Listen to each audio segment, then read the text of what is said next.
ਬਿਸਮਿਲ੍ਲਾਹਿਰਰਹਿਮਾਨਿਰਰਹੀਮ ਤੇ अस्सलाम वालेकुम। 30 ਮਈ ਪਾਕਿਸਤਾਨ ਦੇ ਵਿੱਚ ਜੁਮੇ ਦੀ ਦੁਪਹਿਰ ਤੇ ਅੱਜ ਦੇ ਪੰਜਾਬੀ ਵੀਲੌਗ 'ਚ ਚੜ੍ਹਦੇ ਤੇ ਲਹਿੰਦੇ ਪੰਜਾਬ ਦੇ ਸੱਜਣਾ ਤੇ ਮਿੱਤਰਾਂ, ਭੈਣਾਂ ਤੇ ਭਰਾਵਾਂ, ਮਾਵਾਂ ਤੇ ਬਜ਼ੁਰਗਾਂ ਨੂੰ ਜੀ ਆਇਆਂ ਨੂੰ। ਅੱਜ ਦੀ ਸਭ ਤੋਂ ਪਹਿਲੀ ਖਬਰ ਤੇ ਚਾਨਣ ਪਾਉਣ ਤੋਂ ਪਹਿਲਾਂ ਤੁਹਾਡੇ ਨਾਲ ਸ਼ੇਅਰ ਕਰੀਏ ਕਿ ਸਾਡਾ ਅੱਜ ਦਾ ਇੰਗਲਿਸ਼ ਡਾਕੂਮੈਂਟਰੀ ਵੀਲੌਗ ਬੜਾ ਹੀ ਇੰਟਰਸਟਿੰਗ ਹੈ ਔਰ ਉਹ ਵੀਲੌਗ ਹੈ ਫਨੀ ਬਟ ਡੇਂਜਰਸ ਡਿਕਟੇਟਰਸ। ਅਸੀਂ ਗੱਲ ਕੀਤੀ ਸਾਰੇ ਡਿਕਟੇਟਰਸ ਤੇ, ਸਾਡੇ ਦੋਵੇਂ ਫੀਲਡ ਮਾਰਸ਼ਲ ਸਾਹਿਬ ਵੀ ਉਹਦੇ ਵਿੱਚ ਨੇ, ਆਸਿਮ ਮੁਨੀਰ ਸਾਹਿਬ ਵੀ ਤੇ ਉਸ ਤੋਂ ਪਹਿਲਾਂ ਵਾਲੇ ਫੀਲਡ ਮਾਰਸ਼ਲ ਅਯੂਬ ਖਾਨ ਸਾਹਿਬ ਵੀ। ਇਹ ਗੱਲ ਅਲੱਗ ਹੈ ਵੀ ਦੋਵਾਂ ਨੇ ਆਪਣੇ ਆਪ ਨੂੰ ਫੀਲਡ ਮਾਰਸ਼ਲ ਦਾ ਜਿਹੜਾ ਅਹੁਦਾ ਹੈ ਉਹ ਆਪੇ ਹੀ ਦੇ ਛੱਡਿਆ ਹੈ, ਉਹਨਾਂ ਨੂੰ ਕਿਸੇ ਹੋਰ ਨੇ ਨਹੀਂ ਦਿੱਤਾ, ਦੋਵਾਂ ਨੇ ਆਪੇ ਹੀ ਲੈ ਲਿਆ। ਅਯੂਬ ਖਾਨ ਸਾਹਿਬ ਨੇ ਵੀ ਇੰਝ ਹੀ ਕੀਤਾ ਸੀ ਤੇ ਆਸਿਮ ਮੁਨੀਰ ਸਾਹਿਬ ਨੇ ਵੀ। ਲੇਕਿਨ ਬਹਰਹਾਲ ਅਸੀਂ ਇਹਨਾਂ ਦੋਵਾਂ ਦੀ ਇਕੱਲਿਆਂ ਗੱਲ ਨਹੀਂ ਕੀਤੀ, ਅਸੀਂ ਪੂਰੀ ਦੁਨੀਆ ਤੋਂ ਜਿਹੜੇ ਬੜੇ ਸਾਰੇ ਡਿਕਟੇਟਰ ਨੇ ਉਹਨਾਂ ਨੂੰ ਇਕੱਠਿਆਂ ਕਰਕੇ ਤੇ ਉਹਨਾਂ ਦਾ ਇੱਕ ਤਕਾਬਲੀ ਜਾਇਜ਼ਾ ਦਿੱਤਾ ਔਰ ਤੁਹਾਨੂੰ ਇਹ ਦੱਸਿਆ ਵੀ ਖਤਰਨਾਕ ਤੇ ਹੈ ਹੀ ਨੇ, ਮਾਰ ਕੁਟਾਈ ਵੀ ਕਰਦੇ ਨੇ, ਜਾਨਾਂ ਤੋਂ ਵੀ ਲੋਕਾਂ ਨੂੰ ਮਾਰਦੇ ਨੇ, ਪਰ ਇਹ ਸਾਰੇ ਡਿਕਟੇਟਰਾਂ ਦੇ ਵਿੱਚ ਕੁਝ ਬੜੀਆਂ ਹੀ ਮਜ਼ਕਾ ਖੇਜ਼ ਔਰ ਫਨੀ ਗੱਲਾਂ ਵੀ ਨੇ।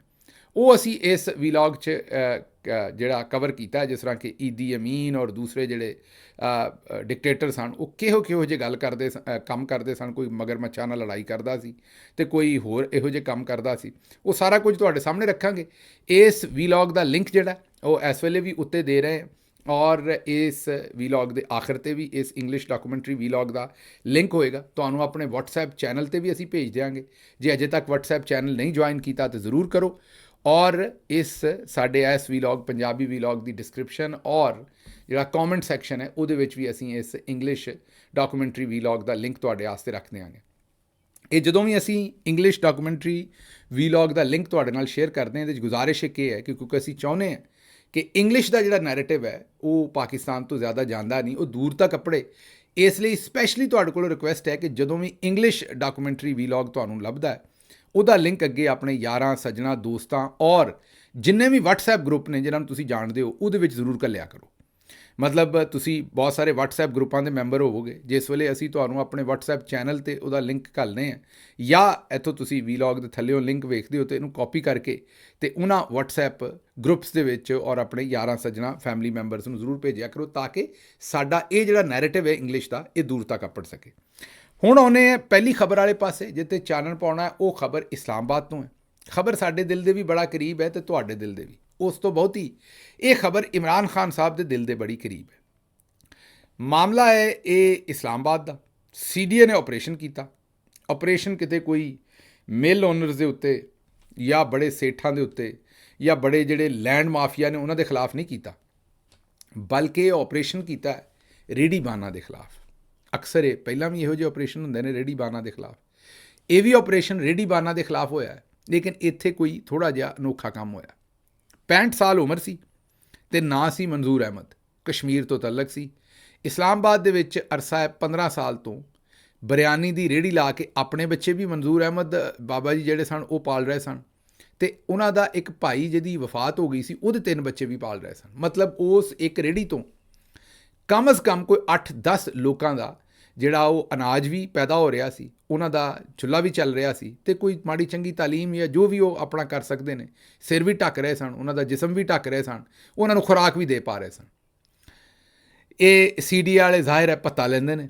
ਜਿਸ ਵੇਲੇ ਉਹ ਭੱਤਾ ਰੇਹੜੀ ਵਾਲਾ ਨਹੀਂ ਦੇ ਪਾਉਂਦਾ ਜਾਂ ਨਹੀਂ ਮਿਲਦਾ ਤੇ ਉਹਦੀ ਰੇਹੜੀ ਚੁੱਕ ਕੇ ਲੈ ਜਾਂਦੇ ਨੇ। ਇਹੀ ਕੰਮ ਇਹਨਾਂ ਨੇ ਮਨਜ਼ੂਰ ਅਹਿਮਦ ਸਾਹਿਬ ਦੇ ਨਾਲ ਵੀ ਕੀਤਾ। ਉਹਨਾਂ ਦੀ ਰੇਹੜੀ ਉੱਥੇ ਮਾਰ ਕੁੱਟ ਕੀਤੀ, ਚੀਜ਼ਾਂ ਸੁੱਟੀਆਂ, ਰੇਹੜੀ ਨੂੰ ਚੁੱਕ ਕੇ ਜਿਹੜਾ CDA ਦਾ ਇਨਫੋਰਸਮੈਂਟ ਦਾ ਟਰੱਕ ਹੁੰਦਾ ਉਹਦੇ ਉੱਤੇ ਸੁੱਟਿਆ ਤੇ ਉਹ ਮਨਜ਼ੂਰ ਅਹਿਮਦ ਸਾਹਿਬ ਨੂੰ ਉੱਥੇ ਦਿਲ ਦਾ ਦੌਰਾ ਪਿਆ। ਮੌਕੇ ਦੇ ਉੱਤੇ ਉੱਥੇ ਹੀ ਹਸਪਤਾਲ ਲੈ ਕੇ ਗਏ ਔਰ ਹਸਪਤਾਲ ਨੇ ਦੱਸਿਆ ਕਿ ਇਹ ਫੌਤ ਹੋ ਚੁੱਕੇ ਨੇ। ਇਹ ਨਵਾਂ ਕੰਮ ਨਹੀਂ ਹੈ, ਇਹ ਤੁਸੀਂ ਪੰਜਾਬ 'ਚ ਵੀ ਪਿਛਲੇ ਦਿਨਾਂ 'ਚ ਬੜਾ ਕੁਝ ਇਹ ਹੁੰਦਾ ਵੇਖਿਆ। ਮੈਨੂੰ ਇਹਦਾ ਇਸ ਲਈ ਪਤਾ ਹੈ ਕਿ ਜਦੋਂ ਸਾਡੀ ਹਕੂਮਤ ਆਈ ਸੀ ਤੇ ਇਹ ਹੀ ਕੰਮ ਸਾਡੇ ਨਾਲ ਬਿਊਰੋਕਰੇਸੀ ਨੇ ਕਰਨ ਦੀ ਕੋਸ਼ਿਸ਼ ਕੀਤੀ ਸੀ। ਬਿਊਰੋਕਰੇਸੀ ਦਾ ਇਹ ਪੁਰਾਣਾ ਤਰੀਕਾ ਵਾਰਦਾਤ ਹੈ। ਜਿਸ ਵੇਲੇ ਤੁਸੀਂ ਆਖੋ ਕਿ ਗਵਰਨੈਂਸ ਦੀ ਬਿਹਤਰੀ ਕਰੋ ਤੇ ਉਹਨਾਂ ਨੇ ਚੰਦ ਚੀਜ਼ਾਂ ABCD ਰੱਖੀਆਂ ਨੇ ਤੁਹਾਡੀਆਂ ਅੱਖਾਂ ਦੇ ਵਿੱਚ ਮਿੱਟੀ ਪਾਉਣ ਵਾਸਤੇ। ਇੱਕ ਤਾਂ ਚਲਾਨ ਬਹੁਤੇ ਸ਼ੁਰੂ ਕਰ ਦੇਣਗੇ ਲੋਕਾਂ ਦੇ ਸੜਕਾਂ ਦੇ ਉੱਤੇ, ਦੂਜਾ ਰੇਹੜੀਆਂ ਚੁੱਕਣਾ ਸ਼ੁਰੂ ਕਰ ਦੇਣਗੇ, ਕੋਈ ਮਾੜੇ ਲੋਕਾਂ ਦੀਆਂ ਤਜਾਵਜ਼ਾਤ ਢਾਹ ਦੇਣਗੇ, ਉਧਰਲੇ ਪਾਸੇ ਨੂੰ ਮੂੰਹ ਨਹੀਂ ਕਰਨਗੇ ਜਿੱਥੇ ਤਗੜਾ ਹੋਏਗਾ ਕਿਉਂਕਿ ਉਹ ਅੱਗੋਂ ਛੰਡੇਗਾ, ਸਮਝਦੇ ਹੋ, ਅੱਗੋਂ 2 ਚਪੇੜਾਂ ਦੇਗਾ ਜਿਹੜਾ ਵੀ ਜਾਏਗਾ। ਤੇ ਮਾੜੇ ਲੋਕਾਂ ਦੀਆਂ ਰੇਹੜੀਆਂ ਚੁੱਕ ਕੇ ਤੋੜ ਦੇਣਗੇ, ਮਾੜੇ ਲੋਕਾਂ ਦੇ ਕੋਈ ਥੜੇ ਛੜੇ ਤੋੜ ਦੇਣਗੇ ਤੇ ਜਿਹੜਾ ਹੁਕਮਰਾਨ ਹੁੰਦਾ ਉਹਨੂੰ ਉਸ ਵੇਲੇ ਕਿਉਂਕਿ ਉਹਦੇ ਸਿਰ ਨੂੰ ਚੜ੍ਹੀ ਹੁੰਦੀ ਹੈ ਤਾਕਤ, ਉਹਨੂੰ ਪਰਵਾਹ ਹੀ ਨਹੀਂ ਹੁੰਦੀ। ਉਹਨੂੰ ਪ੍ਰੈਜੈਂਟੇਸ਼ਨਾਂ ਦਿੰਦੇ ਨੇ, ਵੇਖੋ ਅਸੀਂ ਬਾਜ਼ਾਰ ਖੁੱਲ੍ਹੇ ਕਰ ਦਿੱਤੇ ਨੇ, ਸੜਕਾਂ ਖੁੱਲ੍ਹੀਆਂ ਕਰ ਦਿੱਤੀਆਂ ਨੇ। ਲੇਕਿਨ ਜਿੱਥੇ ਕੋਈ ਤਗੜਾ ਆ ਜਾਏ ਉੱਥੇ ਕੰਨੀ ਮਾਰ ਜਾਂਦੇ ਨੇ, ਉੱਥੇ ਕੰਮ ਨਹੀਂ ਕਰਦੇ। ਤੇ ਮਾੜਿਆਂ ਦੀਆਂ ਰੇਹੜੀਆਂ। ਲੇਕਿਨ ਮੈਂ ਆਪਣੀਆਂ ਅੱਖਾਂ ਨਾਲ ਇਹ ਵੇਖਿਆ ਕਿ ਇਮਰਾਨ ਖਾਨ ਸਾਹਿਬ ਨੇ ਇਸ ਗੱਲ ਦੇ ਉੱਤੇ ਸਖਤੀ ਨਾਲ ਮਨਾ ਕੀਤਾ ਹੋਇਆ ਸੀ ਕਿ ਕਿਸੇ ਰੇਹੜੀਬਾਨ ਦੇ ਨਾਲ ਧੱਕਾ ਨਹੀਂ ਕਰਨਾ, ਕਿਸੇ ਮਾੜੇ ਬੰਦੇ ਨਾਲ ਇਹ ਸਲੂਕ ਨਹੀਂ ਕਰਨਾ ਜੋ ਮਨਜ਼ੂਰ ਅਹਿਮਦ ਸਾਹਿਬ ਦੇ ਨਾਲ ਹੋਇਆ।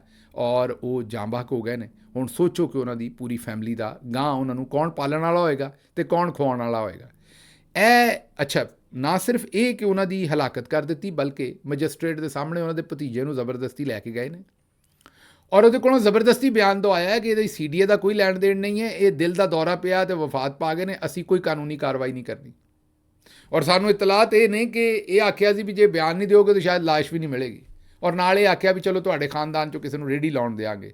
ਹੁਣ ਕੋਈ 2-4 ਮਹੀਨੇ ਰੇਹੜੀ ਲਾਉਣ ਦੇਣਗੇ, ਫਿਰ ਪਤਾ ਲੈਣ ਆ ਜਾਣਗੇ। ਇਹ ਮਾੜੇ ਬੰਦੇ ਦੀ ਕਹਾਣੀ ਸਿਰਫ ਇੱਥੇ ਨਹੀਂ, ਨੌਸ਼ਹਿਰਾ ਦੇ ਵਿੱਚ ਮੇਰਾ ਖਿਆਲ KP ਦੀ ਗੱਲ ਹੈ। ਉੱਥੇ ਰੇਹੜੀਬਾਨ ਨਾਲ ਤਹਿਸੀਲ ਜਾਂਗੀਰਾ ਨੌਸ਼ਹਿਰਾ ਦੇ ਵਿੱਚ ਮਿਊਨਿਸਪਲ ਐਡਮਿਨਿਸਟ੍ਰੇਸ਼ਨ ਦੇ ਆਪਰੇਸ਼ਨ ਦੇ ਦੌਰਾਨ ਗਰੀਬ ਰੇਹੜੀਬਾਨ ਨਾਲ ਬਦਸਲੂਕੀ ਕੀਤੀ ਸੀ। ਇਹ ਖਾਤੂਨ TMO ਹੈ ਸ਼ਹਾਨਾ ਸਿਕੰਦਰ, ਉਹਨੂੰ ਇਸ ਵਾक़ੇ ਤੋਂ ਬਾਅਦ ਹਟਾਇਆ ਸੀ, ਚੀਫ ਸੈਕਟਰੀ ਨੇ ਫਿਰ ਲਾ ਦਿੱਤਾ। ਅਸੀਂ ਇਸ ਪ੍ਰੋਗਰਾਮ ਦੇ ਤਵੱਸਤ ਵੀ ਅਤੇ ਵੈਸੇ ਵੀ ਜਿਹੜੇ KP ਦੇ ਚੀਫ ਮਿਨਿਸਟਰ ਨੇ ਉਹਨਾਂ ਦੇ ਦਫ਼ਤਰ ਨਾਲ ਰਾਬਤਾ ਕਰਾਂਗੇ ਅਤੇ ਉਹਨਾਂ ਨੂੰ ਦੱਸਾਂਗੇ ਵੀ ਇਹੋ ਜਿਹੀ ਜਿਹੜੀ ਬਦਤਮੀਜ਼ ਕੋਈ ਅਗਰ ਬਿਊਰੋਕਰੇਟ ਹੈ, ਇਹ ਸ਼ਹਾਨਾ ਸਿਕੰਦਰ ਸਾਹਿਬ ਆ, ਜਿਹੜੇ ਰੇਹੜੀਬਾਨਾਂ ਦੇ ਨਾਲ ਬਦਤਮੀਜ਼ੀ ਹੋ ਰਹੀ ਹੈ, ਇਹਨਾਂ ਦੀ ਜਾਂ ਤਾਂ ਟ੍ਰੇਨਿੰਗ ਕਰਨ ਅਤੇ ਜਾਂ ਇਹਨਾਂ ਨੂੰ ਫਿਰ ਇਹੋ ਜਿਹੀ ਸੈਂਸਿਟਿਵ ਜਗ੍ਹਾ ਜਿੱਥੇ ਫਿਰ ਉਸੇ ਹੀ ਜਗ੍ਹਾ 'ਤੇ ਲਾਤਾ ਹੈ ਜਿੱਥੋਂ ਇਹਨਾਂ ਨੂੰ ਬਦਲਿਆ ਸੀ ਪਹਿਲਾਂ, ਅਤੇ ਇਹ ਤਾਂ ਫਿਰ ਉਹੀ ਕੰਮ ਕਰਨਗੇ, ਕੋਈ ਨਵਾਂ ਕੰਮ ਤਾਂ ਨਹੀਂ ਕਰਨਗੇ। ਅੱਛਾ ਜੀ, ਅਗਲੀ ਖਬਰ ਤੁਹਾਡੇ ਸਾਹਮਣੇ ਰੱਖਣੀ ਇਸਲਾਮਾਬਾਦ ਹਾਈ ਕੋਰਟ ਤੋਂ। ਇਹ ਵੀ ਬੜੀ ਖਾਸ ਖਬਰ ਜੇ, ਅਤੇ ਤੁਹਾਡੀ ਸਾਰਿਆਂ ਦੀ ਬੜੀ ਖਾਸ ਤਵੱਜੋ ਇਹਦੇ 'ਤੇ ਚਾਹੀਦੀ। ਜਜ਼ਬਾਤੀ ਹੋਣ ਤੋਂ ਬਗੈਰ ਸੁਣਨਾ ਹੈ। ਦੁਬਾਰਾ ਅਸੀਂ ਮਜ਼ਹਬ ਦੇ ਮਾਮਲੇ 'ਚ ਬਹੁਤ ਜਜ਼ਬਾਤੀ ਹਾਂ, ਸੱਚੀ ਗੱਲ ਵੀ ਸੁਣ ਕੇ ਰਾਜ਼ੀ ਨਹੀਂ ਅਸੀਂ। ਦੂਜੇ ਦੇ ਉੱਤੇ ਅਸੀਂ ਕੁਫਰ ਦੇ ਫਤਵੇ ਫੌਰੀ ਦੇ ਦਿੰਦੇ। ਆਪ ਅਸੀਂ ਭਾਵੇਂ ਨਮਾਜ਼ ਕਦੇ ਨਾ ਪੜ੍ਹੀ ਹੋਵੇ, ਲੇਕਿਨ ਦੂਜਾ ਜਿਹੜਾ ਹੈ ਨਾ, ਉਹਨੂੰ ਅਸੀਂ ਉਸੇ ਵੇਲੇ ਆਲਮ ਫਾਜ਼ਲ ਮੁਫਤੀ ਬਣ ਕੇ ਉਹਦੇ ਉੱਤੇ ਫਤਵੇ ਦੇ ਦਿੰਦੇ ਹਾਂ। ਇਹ ਮਾਮਲਾ ਹੈ ਹਨੀ ਟਰੈਪ ਕੇਸ ਹੈ। ਇਹ ਮਾਮਲਾ ਇਸ ਤਰ੍ਹਾਂ ਦਾ ਹੈ ਕਿ ਇੱਕ ਰਾਓ ਰਹੀਮ ਸਾਹਿਬ ਨੇ ਜਿਹੜੇ ਬਲਾਸਫਮੀ ਬਿਜ਼ਨਸ ਗੈਂਗ ਚਲਾਉਂਦੇ ਨੇ। ਇਹਦੇ ਬਾਰੇ ਹੁਣ ਬੜਾ ਸਾਰਾ ਮੀਡੀਆ ਔਰ ਬੜੇ ਸਾਰੇ ਲੋਕ ਤਹਿਕੀਕਾਤੀ ਰਿਪੋਰਟ ਜਮ੍ਹਾਂ ਕਰਾ ਚੁੱਕੇ ਨੇ। ਇਹ ਮਾਮਲਾ ਕਿਸ ਤਰ੍ਹਾਂ ਹੈ? ਇਹ ਮਾਮਲਾ ਇਹਨਾਂ ਦੇ ਉੱਤੇ ਜਿਹੜੀ ਐਕੁਜ਼ੀਸ਼ਨ ਹੈ ਉਹ ਇਹ ਹੈ ਕਿ ਅਕਿਊਜ਼ ਇਹਨਾਂ ਨੂੰ ਇਹ ਕੀਤਾ ਜਾ ਰਿਹਾ ਹੈ ਕਿ ਇਹਨਾਂ ਨੇ ਇੱਕ ਪੂਰਾ ਗੈਂਗ ਬਣਾਇਆ ਜਿਹਦੇ ਵਿੱਚ ਮਜ਼ਹਬੀ ਰਹਿਨੁਮਾ ਵੀ ਨੇ, ਵਕੀਲ ਵੀ ਨੇ ਅਤੇ ਖਵਾਤੀਨ ਵੀ ਨੇ। ਇਹ ਮੁੰਡਿਆਂ ਨੂੰ ਪਹਿਲੇ ਕੁੜੀਆਂ ਫਸਾਉਂਦੀਆਂ ਨੇ ਫੋਨ ਦੇ ਉੱਤੇ, ਉਸ ਤੋਂ ਬਾਅਦ ਉਹਨਾਂ ਨੂੰ ਟੈਕਸਟ ਮੈਸੇਜ ਘੱਲਦੀਆਂ ਨੇ ਔਰ ਉਹਨਾਂ ਟੈਕਸਟ ਮੈਸੇਜਾਂ ਦੇ ਵਿੱਚ ਜਿਸ ਤਰ੍ਹਾਂ ਫਰੈਂਕਨੈਸ ਹੋ ਜਾਂਦੀ ਹੈ, ਉਸ ਤਰੀਕੇ ਨਾਲ ਕੋਈ ਥੋੜ੍ਹਾ ਜਿਹਾ ਇਹੋ ਜਿਹਾ ਮਵਾਦ ਘੱਲ ਦਿੰਦੀਆਂ ਨੇ ਜਿਨ੍ਹਾਂ ਦੇ ਵਿੱਚ ਕੋਈ ਬੇਹਰਮਤੀ ਹੋਵੇ, ਮਜ਼ਾਕ ਦੇ ਵਿੱਚ, ਜੋਕ ਦੇ ਵਿੱਚ। ਉਸ ਤੋਂ ਬਾਅਦ ਉਸ ਬੰਦੇ ਨੂੰ ਆਖਦੀਆਂ ਨੇ ਵੀ ਜਿਹੜੀ ਮੈਂ ਤੈਨੂੰ ਫਲਾਣੇ ਦਿਨ ਸ਼ਾਇਦ ਘੱਲੀ ਸੀ, ਮੇਰੇ ਕੋਲ ਡਿਲੀਟ ਹੋ ਗਈ, ਮੈਨੂੰ ਜ਼ਰਾ ਵਾਪਸ ਘੱਲ ਲੈਣਾ। ਉਹ ਵਾਪਸ ਘੱਲ ਬੈਠਦਾ ਉਸ ਕੁੜੀ ਨੂੰ, ਕਿਉਂਕਿ ਉਹਦੀ ਗੱਲਬਾਤ ਹੋ ਰਹੀ ਹੁੰਦੀ ਹੈ। ਉਹ ਕੁੜੀ ਉਹਨੂੰ ਗੱਲਾਂ ਕਰਦਿਆਂ ਹੋਇਆਂ ਮੁਖਤਲਿਫ ਕਿਸਮ ਦੀਆਂ ਆਪਣੀਆਂ ਜ਼ਾਤੀ ਬਰਨਾ ਤਸਵੀਰਾਂ ਔਰ ਦੂਸਰੀਆਂ ਸ਼ਾਵਾਂ ਘੱਲਦੀ ਰਹਿੰਦੀ ਹੈ। ਇਸ ਲਈ ਫਰੈਂਕਨੈਸ ਵੱਧ ਜਾਂਦੀ ਹੈ। ਉਹ ਮੁੰਡਾ ਜਿਹੜਾ ਮਟੀਰੀਅਲ ਉਹਦੇ ਕੋਲ ਆਇਆ ਹੁੰਦਾ ਜਿਹਦੇ ਵਿੱਚ ਕੋਈ ਗੁਸਤਾਖੀ ਹੁੰਦੀ ਹੈ, ਉਹ ਉਸ ਕੁੜੀ ਨੂੰ ਵਾਪਸ ਘੱਲ ਬੈਂਦਾ ਜਿਹੜਾ ਪਹਿਲਾਂ ਉਸ ਕੁੜੀ ਨੇ ਆਪ ਘੱਲਿਆ। ਉਹ ਕੀ ਕਰਦੀ ਹੈ? ਆਪਣੇ ਫੋਨ ਦੇ ਵਿੱਚੋਂ ਉਸ ਚੀਜ਼ ਨੂੰ ਕਰਦੀ ਹੈ ਡਿਲੀਟ, ਜਿਹੜਾ ਪਹਿਲਾਂ ਆਪ ਘੱਲਿਆ ਹੁੰਦਾ। ਹੁਣ ਕਿਉਂਕਿ ਵਾਪਸ ਉਸ ਮੁੰਡੇ ਨੇ ਉਹਨੂੰ ਘੱਲ ਦਿੱਤਾ ਅਤੇ ਉਹਨੂੰ ਮਿਲਦੇ ਨੇ, ਉਹਦਾ ਫੋਨ ਕਰ ਦਿੰਦੇ ਨੇ ਗਾਇਬ ਔਰ ਉਸ ਤੋਂ ਬਾਅਦ ਉਹਦੇ 'ਤੇ FIR ਦਰਜ ਕਰਾਉਂਦੇ ਨੇ ਔਰ ਕਹਿੰਦੇ ਨੇ ਵੇਖੋ ਇਹਨੇ ਤੋਹੀਨ ਅਮੇਜ਼ ਪੋਸਟ ਘੱਲੀ ਹੈ ਔਰ ਇਹਨੇ ਮਜ਼ਹਬੀ ਤੋਹੀਨ ਕੀਤੀ ਹੈ। ਔਰ ਉਹ ਕੁੜੀ ਗਾਇਬ ਹੋ ਜਾਂਦੀ ਹੈ। ਅਚਾਨਕ ਕੋਈ ਬੰਦਾ ਆ ਜਾਂਦਾ ਜਿਹਦਾ ਉਹ ਫੋਨ ਹੁੰਦਾ, ਉਹਦਾ ਫੋਨ ਹੁੰਦਾ, ਉਹ ਉਹਦਾ ਕੋਈ ਬੰਦਾ ਮਾਲਕ ਬਣ ਜਾਂਦਾ ਜਿੱਥੋਂ ਕੁੜੀ ਗੱਲਾਂ ਕਰ ਰਹੀ ਹੁੰਦੀ ਹੈ ਪਹਿਲਾਂ, ਅਤੇ ਉਹ ਜਨਾਬੇ ਵਾਲਾ ਉਸ 'ਤੇ FIR ਦੇ ਕੇ ਕਈਆਂ ਦੇ ਕੋਲੋਂ ਪੈਸੇ ਲੈਂਦੇ ਨੇ ਅਤੇ ਕਈਆਂ ਨੂੰ ਜੇਲ੍ਹਾਂ ਦੇ ਵਿੱਚ ਪੈਸੇ ਨਹੀਂ ਦੇ ਪਾਉਂਦੇ ਅਤੇ ਉਹ ਜੇਲ੍ਹਾਂ 'ਚ ਨੇ। ਇਹ ਇੱਕਦਮ ਕੋਈ 25, 30, 50 ਬੰਦੇ ਫਸੇ ਅਤੇ ਇੱਕੋ ਹੀ ਗੈਂਗ, ਇੱਕੋ ਹੀ ਵਕੀਲ ਜਿਹੜਾ ਮੁਖਾਲਫ ਹੈ ਉਹ ਹੀ ਇਹਨਾਂ ਦੇ ਖਿਲਾਫ ਮੁਕੱਦਮੇ ਪੈਰਵੀ ਕਰ ਰਿਹਾ। ਅਤੇ ਇੱਥੋਂ ਲੋਕਾਂ ਨੂੰ ਸਮਝ ਆਈ ਵੀ ਇਹ ਕਿਤੇ ਕੋਈ ਗੈਂਗ ਤਾਂ ਨਹੀਂ, ਇਹ ਇੱਕੋ ਹੀ ਬੰਦੇ ਜਿਹੜੇ ਨੇ ਉਹਨਾਂ ਦੇ ਨਾਲ ਹੀ ਲੋਕਾਂ ਦਾ ਕਿਉਂ ਫੱਡਾ ਪੈ ਰਿਹਾ ਇਹ ਬਲਾਸਫਮੀ ਵਾਲਾ। ਇਸ ਲਈ ਇਹਨਾਂ ਨੂੰ ਬਲਾਸਫਮੀ ਗੈਂਗ ਦੇ ਨਾਂ ਤੋਂ ਸਰਗਨਾ ਰਾਓ ਰਹੀਮ ਜਿਹੜਾ ਉਹਨਾਂ ਦੇ ਨਾਲ ਇਹ ਸਾਰਾ ਮਨਸੂਬ ਕੀਤਾ ਗਿਆ। ਹੁਣ ਅਦਾਲਤ ਨੇ ਉਹਨਾਂ ਕੋਲੋਂ ਪੁੱਛਿਆ ਕਿ ਇਹ ਮੁੰਡੇ ਨਾਲ ਜਿਹੜੀ ਗੱਲ ਕਰਦੀ ਸੀ ਕੁੜੀ ਸੋ ਕਾਲਡ, ਉਹ ਤਾਂ ਮੁਲਕ ਤੋਂ ਬਾਹਰ ਸੀ, ਸਪੇਨ ਦੇ ਵਿੱਚ ਸੀ। ਇਹ ਕੁੜੀ ਦਾ ਨੰਬਰ ਸਪੇਨ ਕਿਵੇਂ ਚਲਾ ਗਿਆ? ਉਹਨਾਂ ਕਿਹਾ ਨਹੀਂ ਜੀ ਇਹ ਕੁੜੀ ਦਾ ਨੰਬਰ ਨਹੀਂ ਹੈ, ਮੇਰਾ ਨੰਬਰ ਸੀ।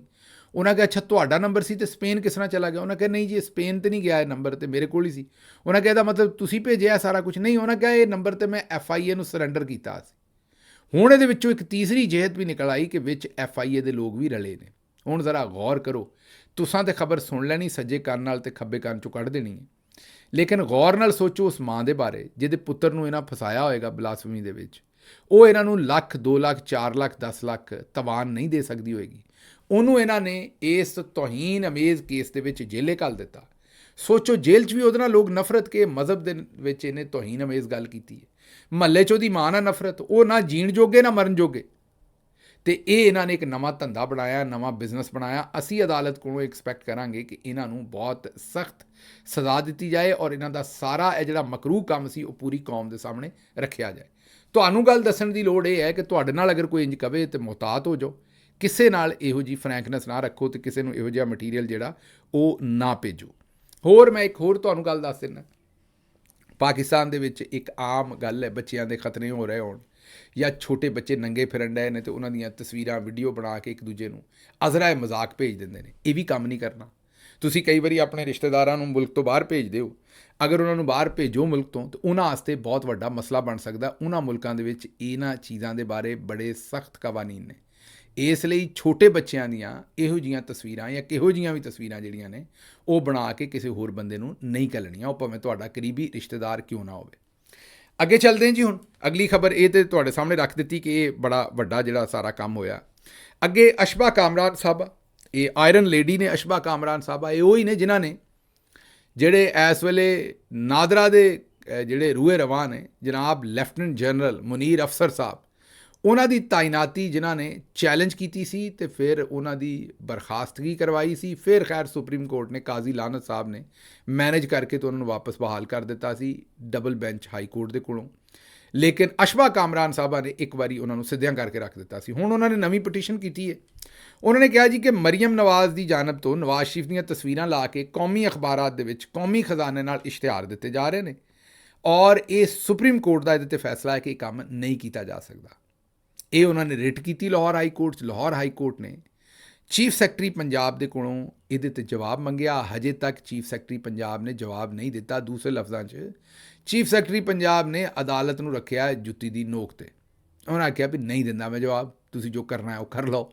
ਹੁਣ ਖੈਰ ਜੱਜ ਸਾਹਿਬ ਜਿਹੜੇ ਨੇ ਬੜੇ ਬਰਮ ਹੋਏ ਨੇ। ਬਰਮ ਹੋ ਕੇ ਵੀ ਜੱਜ ਸਾਹਿਬ ਨੇ ਕੀ ਕਰ ਲੈਣਾ ਮਾਜ਼ਰਤ ਦੇ ਨਾਲ, ਜਦੋਂ ਫੀਲਡ ਮਾਰਸ਼ਲ ਸਾਹਿਬ ਦੀ ਪੂਰੀ ਥਾਪੀ ਹੈ ਪੰਜਾਬ ਹਕੂਮਤ ਨੂੰ, ਤੇ ਫਿਰ ਉਹਨਾਂ ਨੂੰ ਕਾਹਦਾ ਡਰ ਹੈ। ਇੱਥੇ ਜੋ ਮਰਜ਼ੀ ਕਰਨ, ਹਾਈ ਕੋਰਟ ਹੋਵੇ ਤੇ ਭਾਵੇਂ ਸੁਪਰੀਮ ਕੋਰਟ ਹੋਵੇ। ਲੇਕਿਨ ਬਹਰਹਾਲ ਅਸ਼ਬਾ ਕਾਮਰਾਨ ਸਾਹਿਬਾ ਨੇ ਇਹ ਦਰਖਾਸਤ ਦਾਇਰ ਕੀਤੀ ਹੈ।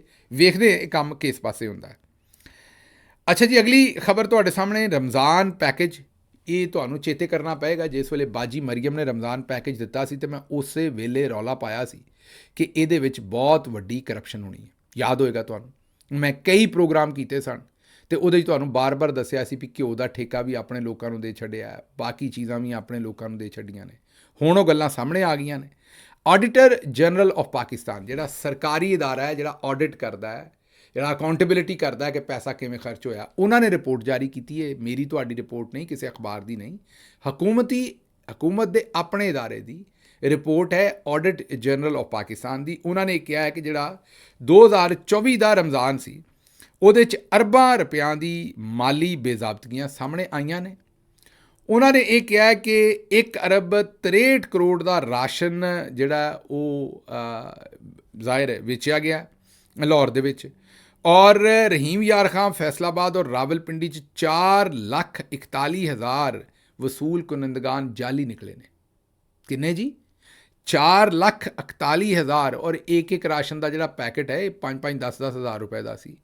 ਹੁਣ ਇਹਨੂੰ ਜ਼ਰਾ ਜ਼ਰਬ ਦਿਓ, 4,41,000 ਵਸੂਲ ਕੁਨੰਦਾ ਸਾਰੇ ਜਾਲੀ, ਉਹਨਾਂ ਦੇ ਐਡਰੈਸ ਜਾਲੀ, ਉਹ ਕਿਤੇ ਪਤਾ ਹੀ ਨਹੀਂ ਲੱਗਾ ਵੀ ਕੌਣ ਨੇ। ਉਹ ਲੁੱਟ ਲਿਆ ਇਹਨਾਂ ਨੇ ਸਾਰਾ ਉਹ ਜਿਹੜਾ ਉਹ ਰਾਸ਼ਨ ਸੀ। 4,41,000 ਪੈਕੇਟ ਇਹਨਾਂ ਜ਼ਾਹਿਰ ਮਾਰਕੀਟ 'ਚ ਵਾਪਸ ਵੇਚ ਦਿੱਤੇ ਹੋਣੇ ਨੇ, ਹੋਰ ਕੀ ਕੀਤੇ ਹੋਣੇ ਨੇ। ਲੇਕਿਨ ਲੋਕਾਂ ਦੀਆਂ ਜਾਲੀ ਐਂਟਰੀਆਂ, ਲੋਕਾਂ ਦੇ ਐਡਰੈਸ ਹੀ ਨਹੀਂ ਨਿਕਲੇ, ਉਹਨਾਂ ਐਡਰੈਸਾਂ 'ਤੇ ਉਹ ਲੋਕ ਹੀ ਨਹੀਂ, ਉਹਨਾਂ ਨੂੰ ਉਹ ਰਾਸ਼ਨ ਲੱਭਿਆ ਹੀ ਨਹੀਂ।